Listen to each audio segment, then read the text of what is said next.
Hello guys, I hope you all are good and doing great in your life. Let's start our today's current affairs session.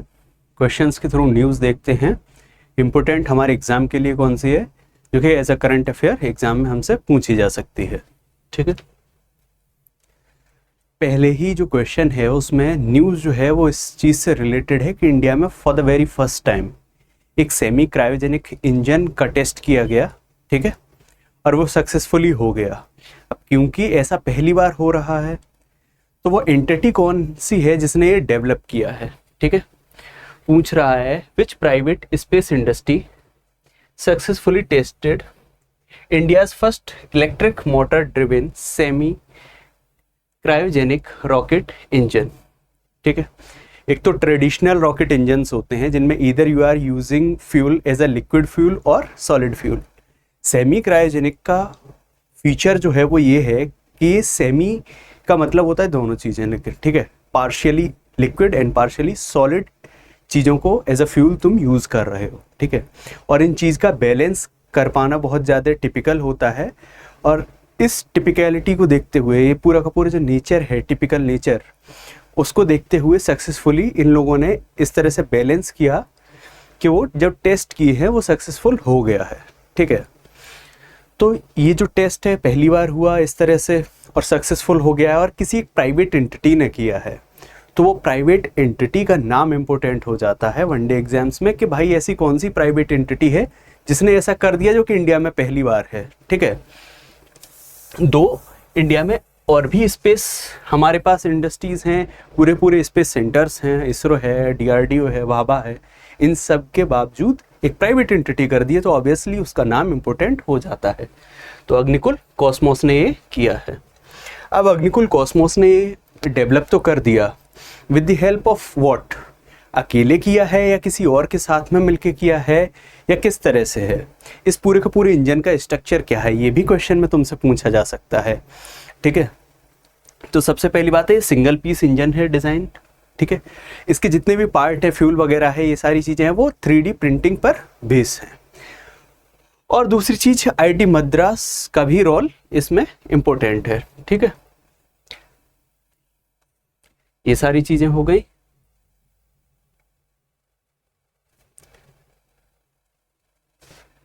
अगला आता है कि world thyroid day को world कब observe करता है। ठीक है, तो वो 25 मई को ऑब्जर्व करते हैं। वर्ल्ड थायराइड डे पूछा इसलिए गया है तुमसे क्वेश्चन में क्योंकि वीक भी होता है, वर्ल्ड थायराइड वीक, जो 25 मई से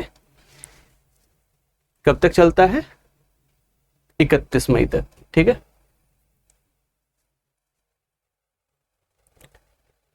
आगे क्वेश्चन है, हम देखते हैं खेलो इंडिया यूथ गेम हो गया, पैरा गेम हो गए, ये सारे हो गए। अब खेलो इंडिया बीच गेम है और क्वेश्चन में पूछ रहा है कि खेलो इंडिया बीच गेम कौन सा स्टेट जीता है, कौन सा स्टेट पहली रैंक पे आया है मेडल को देखते हुए। ठीक है, अब क्योंकि इंडिया में ये पहल शुरू हुई है खेलो इंडिया की, तो इन सारी चीज़ों में जब भी न्यूज़ आए इन सारी चीज़ों पे वो कवर करना ज़रूरी है। ठीक है, वो करंट अफेयर बनेगा ही बनेगा तुम्हारा। तो मणिपुर जीता है, सिंपल सी चीज़ है। कभी भी इस तरह से कोई भी गेम से रिलेटेड इन्फो आए और उसमें अगर प्लेयर्स इंडिविजुअल परफॉर्मेंस नहीं हो तो सीधे सीधे स्टेट के नाम हो, उनको याद कर लो कौन स्टेट कितना मेडल लाया है, और कंट्रीज़ में अगर हो तो कंट्रीज़ के देख लो। ठीक है, क्योंकि मेनली जो है वो यही पूछेगा। अब इस तरह के जो गेम हैं इनमें कोई बहुत आउटस्टैंडिंग इंडिविजुअल परफॉर्मेंस नहीं हुई है जिसको तुम याद रखो। ठीक है, तो इसमें सीधे सीधे तुम स्टेट का नाम याद रख लो कि कौन सा स्टेट है। मणिपुर ने 5 गोल्ड जीते हैं। अच्छा, ये चीज़ भी तुमको पता होगी, गोल्ड मैक्सिमम जो जीतता है उसके ही नंबर काउंट करके रैंकिंग दी जाती है। उसके बाद सिल्वर के काउंट किए जाते हैं, फिर लास्ट में ब्रॉन्ज। अगर कोई ब्रॉन्ज बहुत ज़्यादा जीता है और गोल्ड नहीं जीता है तो वो गोल्ड वाले से हमेशा नीचे रहेगा। ठीक है, मणिपुर ने 5 गोल्ड, 6 सिल्वर, 3 ब्रॉन्ज और टोटल हो गए 14। अब ये पहले रैंक पे क्यों है, क्योंकि गोल्ड दोनों के बराबर हैं महाराष्ट्र और मणिपुर के, लेकिन सिल्वर कम है। तो क्वांटिफाई किस तरह से करते हैं, पहले गोल्ड को देखेंगे, गोल्ड अगर बराबर है फिर सिल्वर में देखेंगे। ठीक है, तो महाराष्ट्र के 20 हैं टोटल, लेकिन क्योंकि सिल्वर मणिपुर के ज़्यादा हैं इसलिए मणिपुर फर्स्ट है, और Maharashtra second, Nagaland third, Haryana fourth, Jammu Kashmir fourth, और फिर दिल्ली सिक्स्थ। ठीक है, इन दोनों को 4-5 ही गिना जाएगा क्योंकि दोनों के इक्वल है हर एक चीज़ में, तो दोनों को फोर्थ पोजीशन दे दिया, और फिफ्थ फिर एक्सक्लूड है एज एन सीरियल नंबर और रैंक। ठीक, now moving to the next question, देखते हैं अगले क्वेश्चन।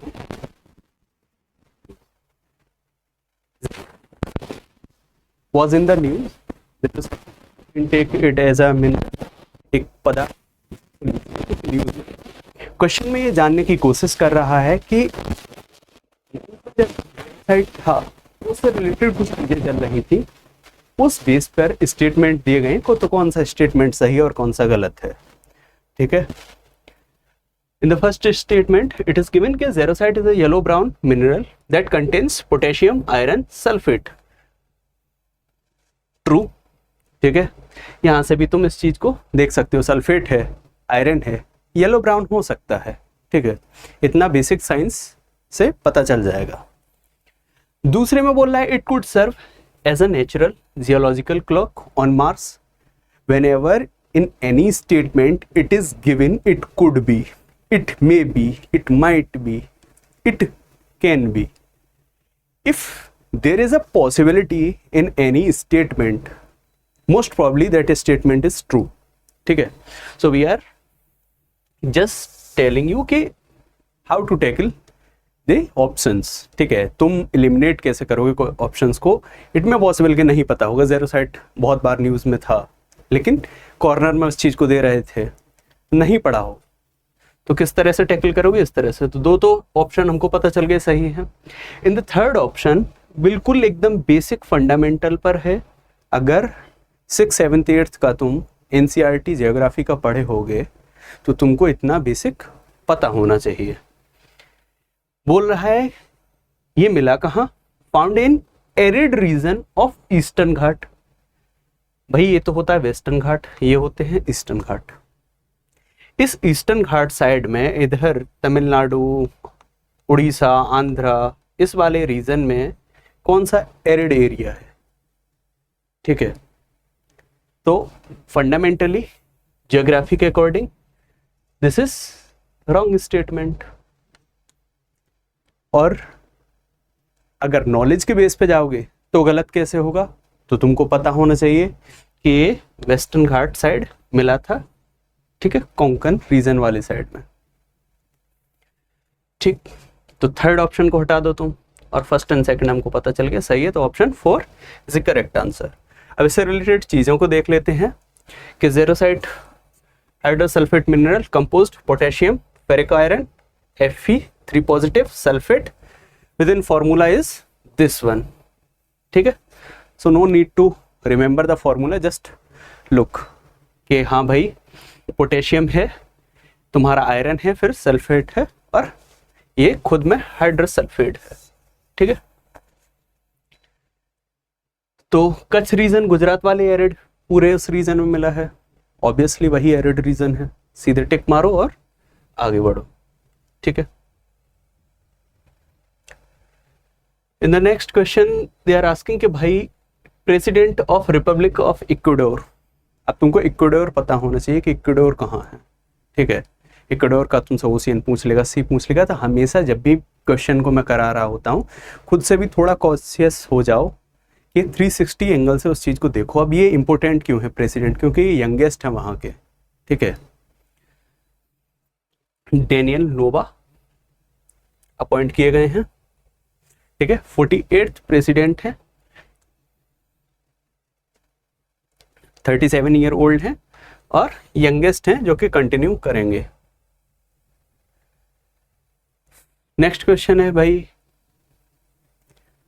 जो हमारे आयुष मिनिस्ट्री है, ठीक है, हम बहुत जगह तुमने देखा होगा कि भाई गवर्नमेंट ऑफ इंडिया जाती है यहाँ पर अपने आयुर्वेदा का प्रचार कर रही है, वहाँ कर रही है, बहुत सारी जगह हम कर रहे हैं।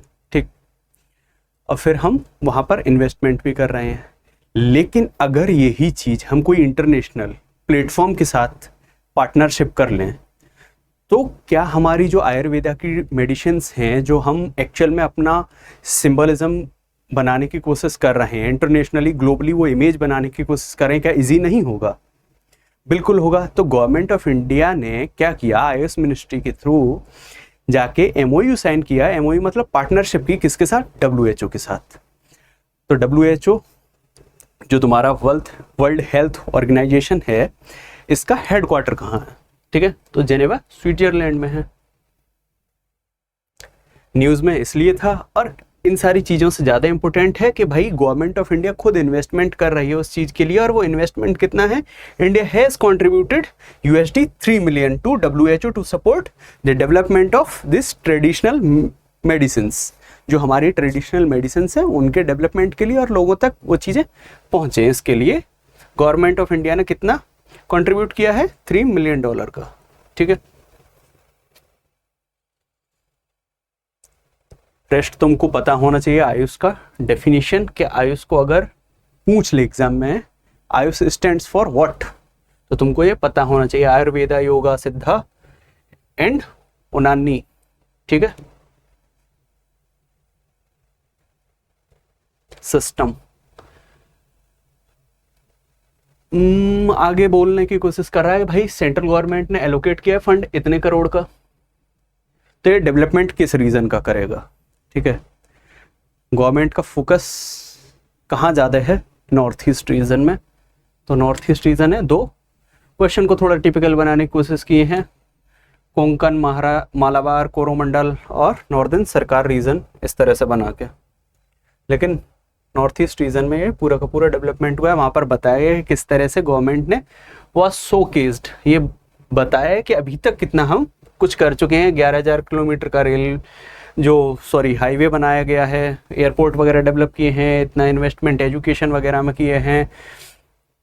इंडिया का पहला जो एम्स था वो गुवाहाटी में ओपन किया गया था, एक्सेट्रा एक्सेट्रा। ठीक है,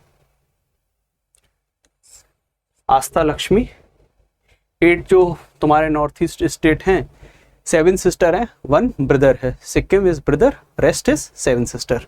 ठीक है, तो ये तुमको पता होना चाहिए, 7 और 1। ठीक है, सिक्किम नहीं है 7 सिस्टर में।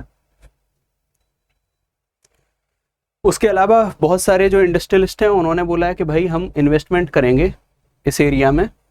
और इन्वेस्टमेंट कौन कौन करेगा? एक तो रिलायंस से तुम्हारे करेंगे, मुकेश अंबानी जी ने बोला है, फिर गौतम अडानी वगैरह एक्सेट्रा, अनिल अग्रवाल, ये सारी चीज़ें हैं जो कि वहाँ पर बोली जा रही हैं कि इस तरह से डेवलपमेंट करने की बात कर रहे हैं। आगे अगले क्वेश्चन में बोल रहा है कि कोंकण रेलवेज, आज ज़्यादा कोंकण नहीं हो रहा, to resolve Konkan railways financial constant, enhance operational efficiency and enable infrastructure growth, Indian railway entered into partnership with which of the following government, state government। ठीक है, कोंकण रीजन तुमको पता होना चाहिए कौन सा वाला है। ठीक है, तो महाराष्ट्र गवर्नमेंट के साथ साइन किया गया है। सिंपली कभी कभी तुमको बस वो वर्ड्स पता होने चाहिए। Most of the time 80% question तब सॉल्व हो जाता है जब तुमको क्वेश्चंस के वर्ड का एग्जैक्ट या तो मीनिंग पता हो या लोकेशन पता हो, ये सारी चीज़ें। ठीक है, हिस्टोरिकल बैकग्राउंड पता है तो तुम ऑलमोस्ट क्वेश्चन में ऑप्शन को देख के एलिमिनेट करके सही ऑप्शन पे पहुंच सकते हो। ठीक है, तो पढ़ते रहने का मतलब ही यही होता है कि बेसिक अगर स्टैटिक तुम्हारा मजबूत है तो करंट अफेयर में तुम अपने आप ऑलरेडी कर लो, क्योंकि गवर्नमेंट डेवलप कहाँ करेगी चीज़ों को या न्यू चीज़ें कैसे बनाएगी। ठीक है, अगर तुम साइंस एंड टेक्साई से पढ़े हुए तो तुमको पता होगा कि सेमी क्रायोजेनिक इंजन क्या होता है, फर्स्ट टाइम हो रहा है। इंडिया में प्राइवेट एंटिटी कौन कौन सी एग्जिस्ट कर रही हैं स्पेस इंडस्ट्री में, ये सारी चीज़ें बेसिक जब तुमको पता होता है ना, तो तुम करंट अफेयर भी अगर सारा कुछ नहीं पढ़ रखे हो लेकिन तब भी लॉजिक के थ्रू अटेम्प्ट कर सकते हो उस चीज़ को। तो भाई ये सारा हुआ है, इतना री इन्वेस्टमेंट की बात कर रहे हैं ये लोग, ये सारा इसमें हुआ है। ठीक है, thank you very much for today's current affair session. Questions के थ्रू हमने देखा कि भाई आज न्यूज़ इंपॉर्टेंट कौन सी है, और न्यूज़ इंपॉर्टेंट जो होती हैं उन्हीं को हम रोज डिस्कस करते हैं अपने करंट अफेयर के सेशन में। इस तरह से इंपॉर्टेंट न्यूज़ के लिए आप लोग हमारे साथ बने रहिए, बढ़िया से पढ़िए, Stay happy and healthy. Thank you very much for today's current affairs session.